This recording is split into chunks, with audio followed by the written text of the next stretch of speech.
Bom dia, alunos. Para a gente finalizar a Idade Média, lembremos de uma coisa. Idade Média funcionava assim.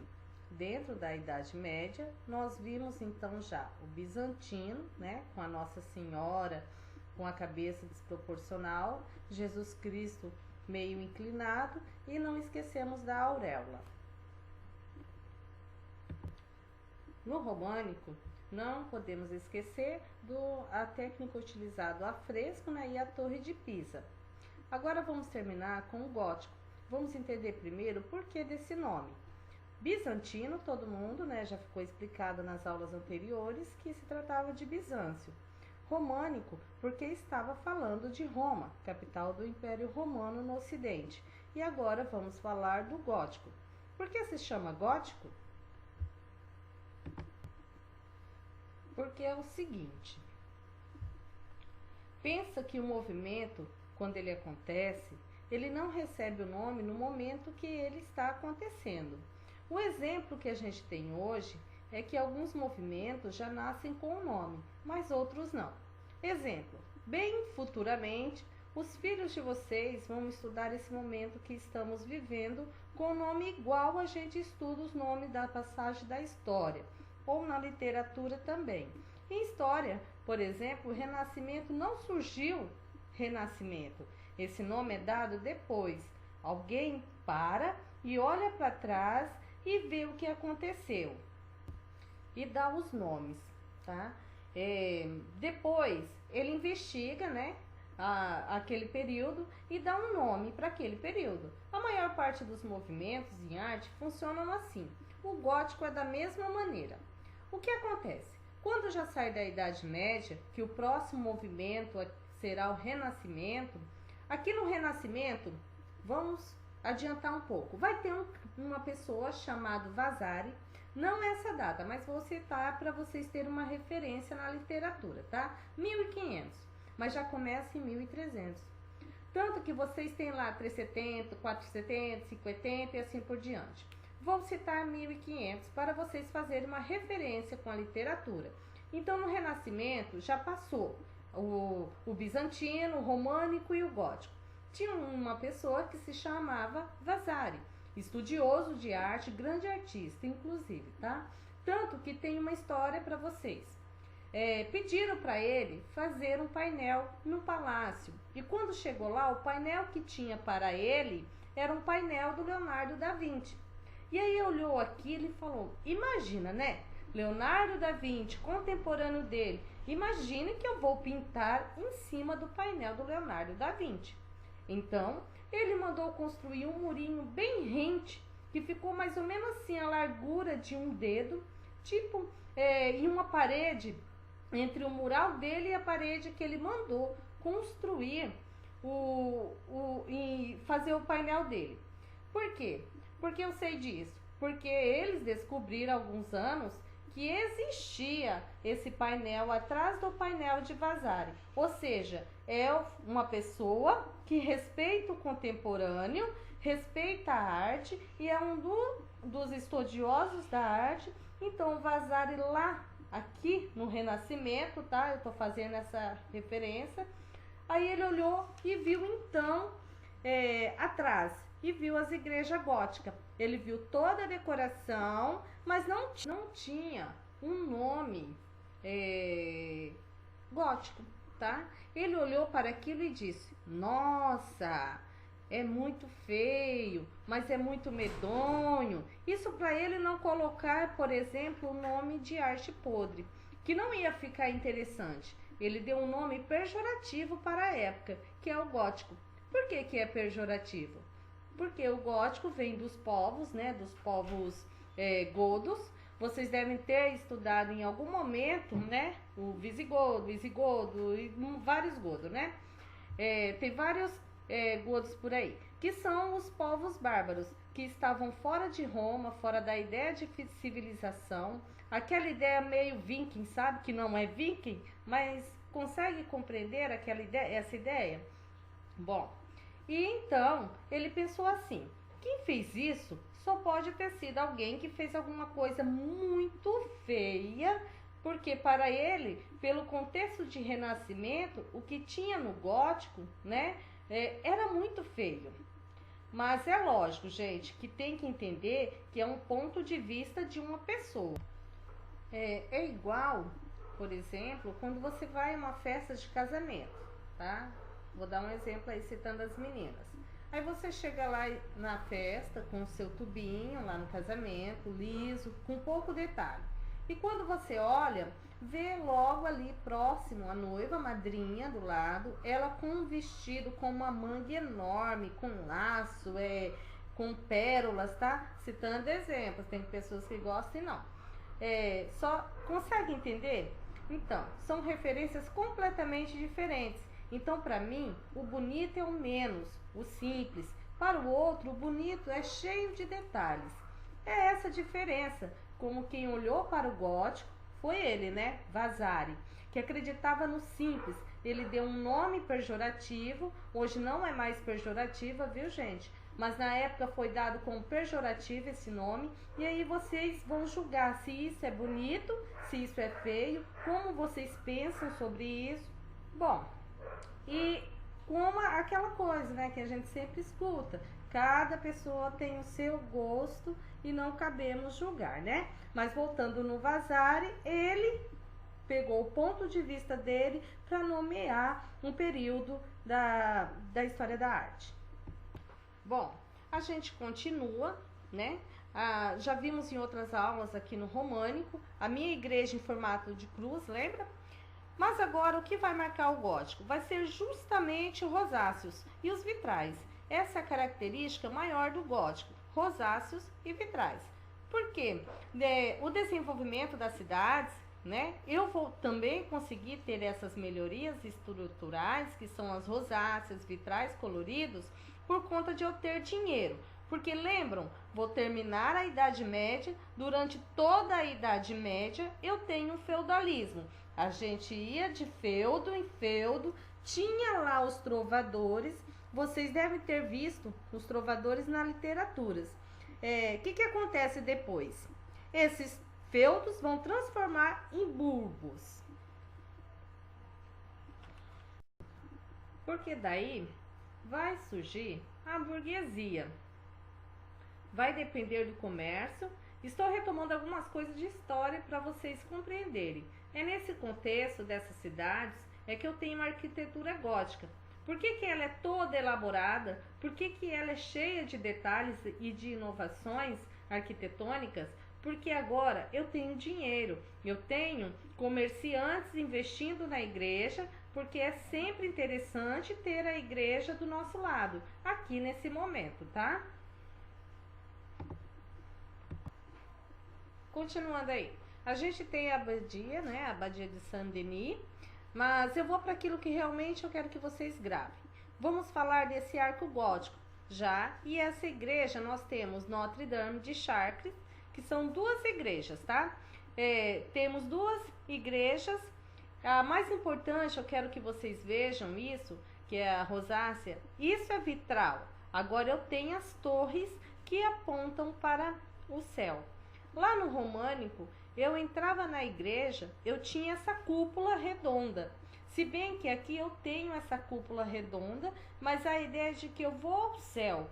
Agora não. Tudo na igreja gótica aponta para o céu. Inclusive, as esculturas vão ser mais compridas. Olha toda essa estrutura. Continuamos com a igreja em cruz, da mesma maneira, tá? E aí a gente tem algumas informações inovadoras, que é o desenho da arquitetura da igreja. O que mais é inovador é que nós temos que lembrar nas igrejas góticas, que volta e meia se pede isso em prova, viu, gente? É essa estrutura aqui, esse arcobante. Por que ele é importante? Porque vamos lembrar, até o românico, as paredes eram muito largas, as janelas estreitas para poder dar sustentação para aquela cúpula gigantesca. Agora o que eu faço? Como eu quero decorar com vitrais, com muito vidro colorido, eu tenho que ter paredes mais finas. E aí que eu vou fazer elas mais altas. Para isso, eu tenho que ter essa estrutura aqui. o arcobante. Eles criam um arcobante e uma estrutura do lado de fora para dar essa outra sustentação. Aquela paredona mais larga vai ser o contraforte. Aí eu vou ter essa estrutura aqui que vai dar sustentação para essa parede mais fina. E aí eu vou colocar os vitrais. E também rosáceas. Consegue compreender? Eu só consigo fazer essa melhoria justamente por ter grana. O que nós vamos ver também são as gárgulas. Vão entender por que elas servem e onde elas estão, tá? Aí que vem, né? Não esqueçam, arcobotante, extremamente importante. Agora, por que os renascentistas acharam que isso era horrível? Porque para os renascentistas, a ideia era um templo grego, puro, simples. Aqui eu tenho vários detalhes em todos os cantos. Reparem na fachada sul da Catedral de Notre Dame. Em todo lugar que você olhar, você tem decoração, tá? Tem as colunas e cada coluna tem alguma estátua.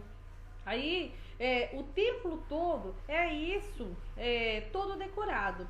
Então, para os renascentistas, isso era considerado feio, era considerado podre, era sem graça. Para que esse monte de coisa? Por isso, eles vão dar esse nome pejorativo, tá?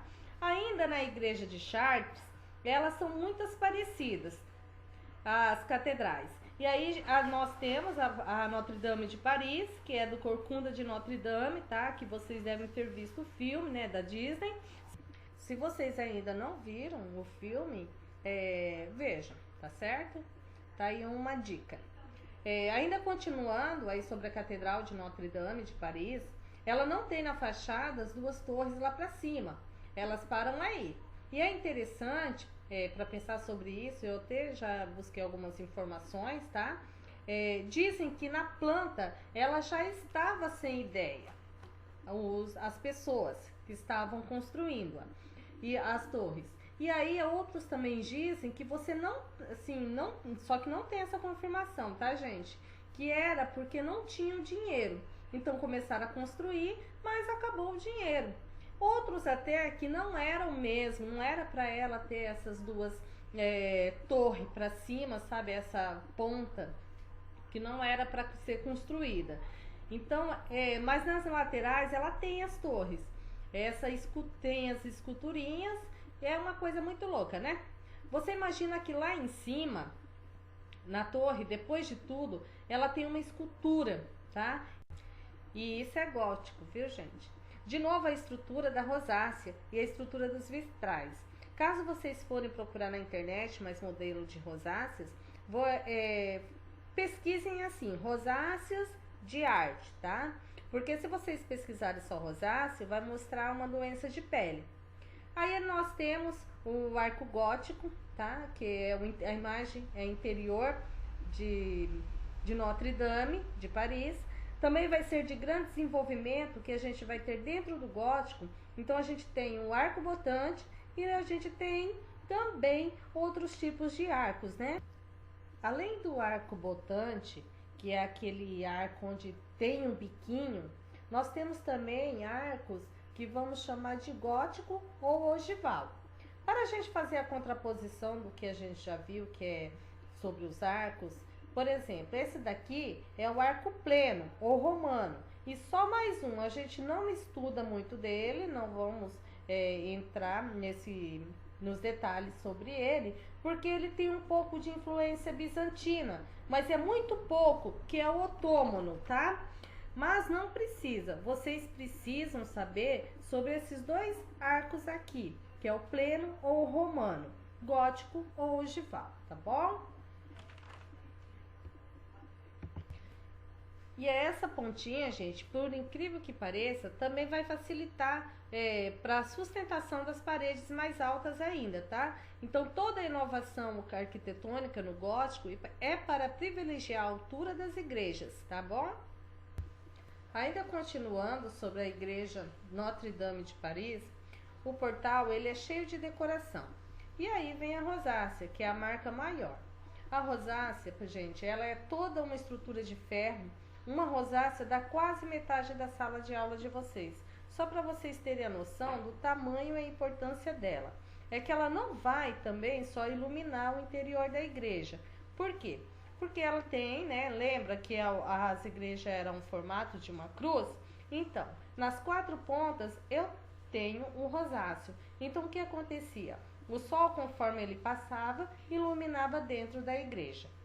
Então, toda essa estrutura de ferro, ela tem o vidro colorido, né?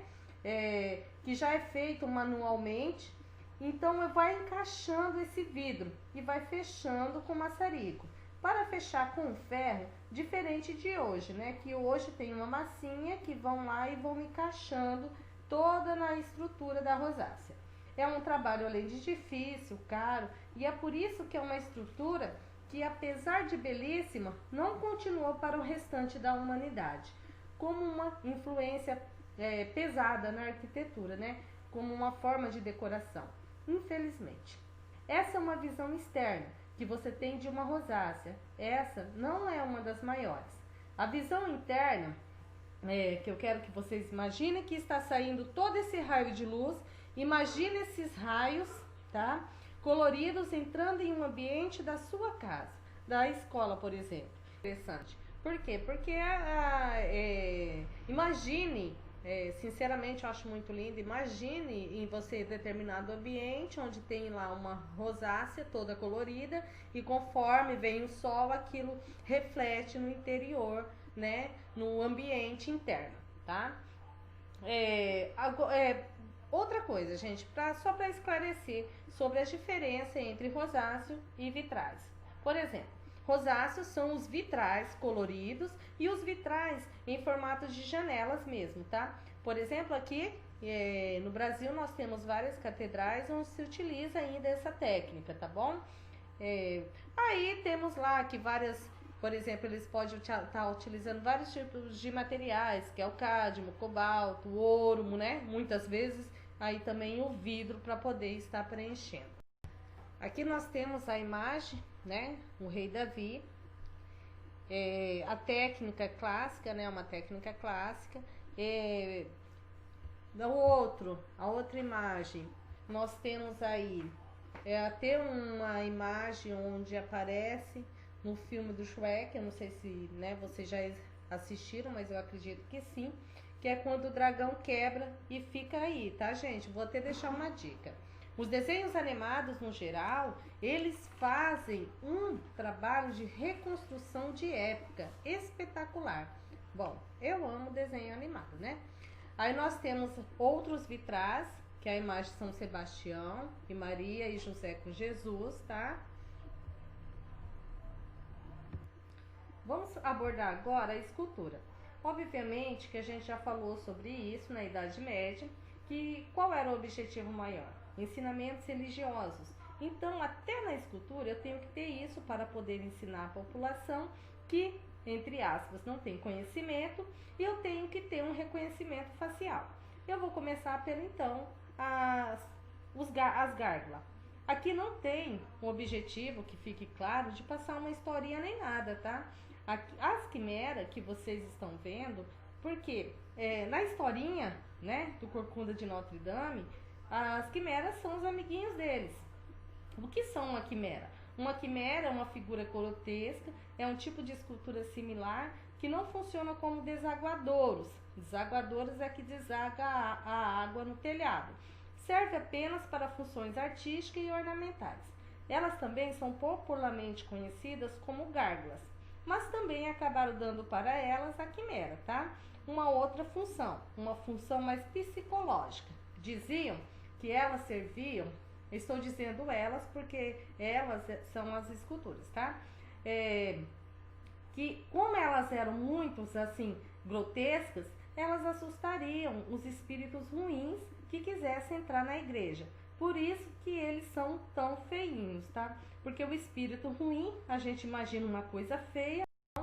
Por exemplo, esse espírito ruim, vamos dizer, ou uma pessoa ruim, né? Vai entrar na igreja, vê a quimera, ele pensa, eu não vou entrar aí. Eu não, esse bicho é muito feio. Consegue você entender? É meio que a ideia de proteção da igreja na época, tá? A quimera, gente, só tem essa função de ficar paradinho, bonita.